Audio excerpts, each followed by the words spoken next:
You woke up this morning and the first thing you felt wasn't tired. It was nothing. Not sad, not anxious, not angry, just flat. Like someone turned the contrast all the way down on your life. You made coffee, you drank it, you don't remember if it was good. You sat down at your desk and stared at your screen for 11 minutes before you typed a single word.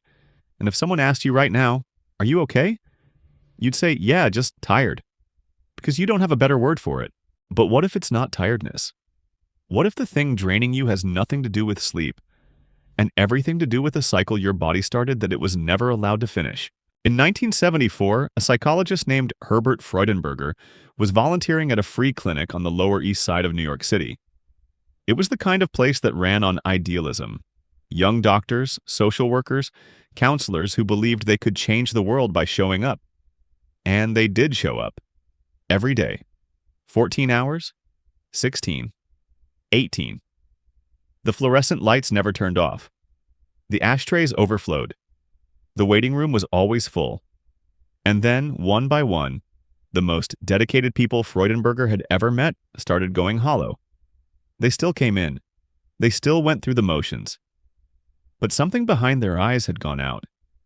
They weren't sick. They weren't lazy. They were something nobody had a name for yet. Freudenberger borrowed one from drug culture, the empty, gutted feeling at the end of a long addiction. He called it burnout, but Freudenberger described it. He didn't measure it. That took someone else. In 1981, social psychologist Christina Maslach at UC Berkeley created the first diagnostic tool for burnout, the Maslach Burnout Inventory. She broke it into 3 dimensions. Emotional exhaustion. You feel drained even after rest. Depersonalization. You become cynical about work, about people, even about things you used to love. And reduced personal accomplishment. You feel like nothing you do makes a difference. But here's what Maslach found that changed how researchers understood it. The 3 dimensions don't arrive at once. They arrive in stages, and the first one through the door is almost never the exhaustion. It's the cynicism. Think about this. When's the last time you were genuinely excited about a Monday? Not fine with it. Not I can get through it. When did a project or an email or even a conversation actually light something up in you? If you can't remember, that's not a motivation problem. That might be stage 1, because the invisible signs of burnout don't look like collapse. They look like Tuesday. It starts with something so small you'd never name it. You stop being curious. An email comes in that 6 months ago would have made you lean forward. Now you read the subject line and close it. You used to have opinions about things. Restaurants, movies, what to do this weekend. Now when someone asks, you say, "I don't care," and you mean it. Not dramatically, flatly. Like the preference itself left your body. You forget things, not big things. Small ones. Where you put your keys. Whether you already told this story. What you had for lunch 4 hours ago. Your patience thins. The barista gets your order wrong and you feel a flash of rage so disproportionate it startles you. Then it's gone. And then comes the flattest sign of all. The one that should scare you the most. You stop feeling bad about feeling bad. You don't feel sad about the things you've lost interest in. You don't feel anxious about the work piling up. You feel nothing. And somehow nothing is worse than anything. In 2005, neuroscientist Agneta Sandström at Umeå University in Sweden studied patients diagnosed with burnout and tested their cognitive function. What she found wasn't vague or subjective. It was measurable. Burned out patients showed significant impairment in attention, memory, and executive function. The ability to plan, prioritize, and make decisions. Their brains weren't just tired.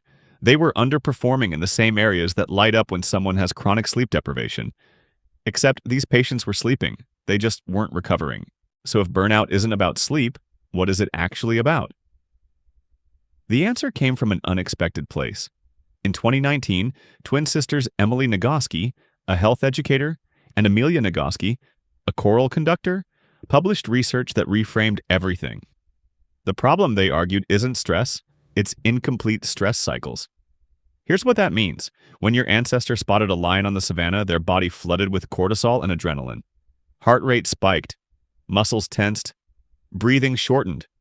Then they ran, or fought, or climbed. And when the danger passed, their body did something critical. It completed the cycle. They shook. They cried. They laughed with relief. They held someone. The stress response had a beginning, a middle, and an end. Now think about your Tuesday. Your boss sends a passive-aggressive email at 9:14 a.m. Your body launches the exact same cascade. Cortisol, adrenaline, elevated heart rate. The full ancient package. But you don't run. You don't fight. You don't scream. You type a professional reply with a smiley face at the end. You walk into the next meeting. The stressor ended. But the stress response never did. It's still running inside you, and it stays there.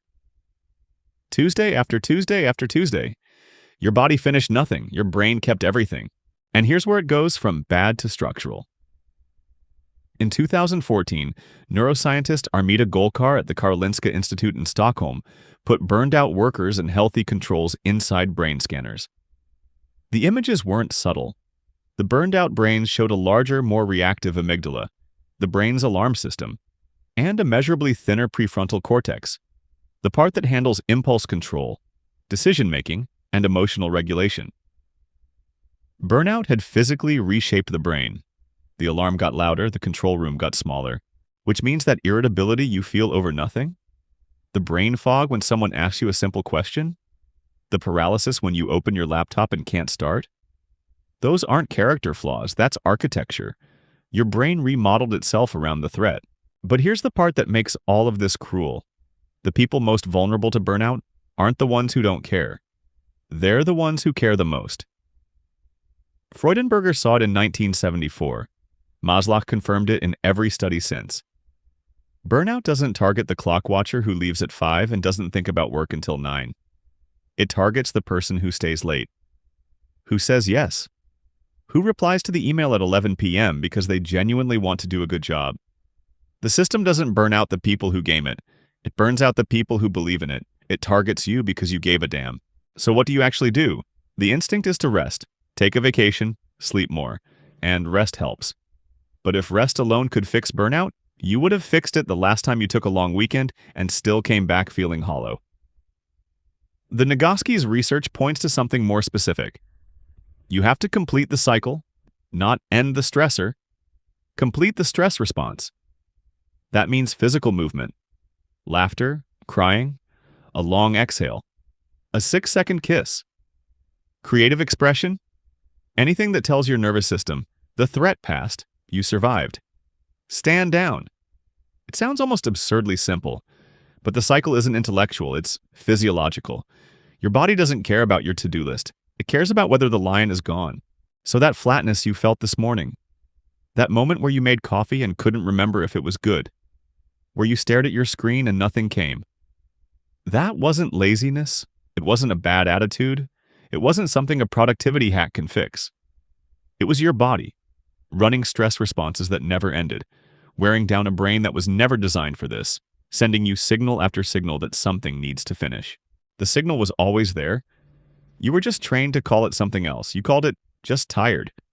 You called it a rough patch. You called it fine. But it has a name. And now you know what it looks like before it looks like a breakdown. The coffee is sitting on your desk. It's cold now, and so are you, but you don't have to stay that way.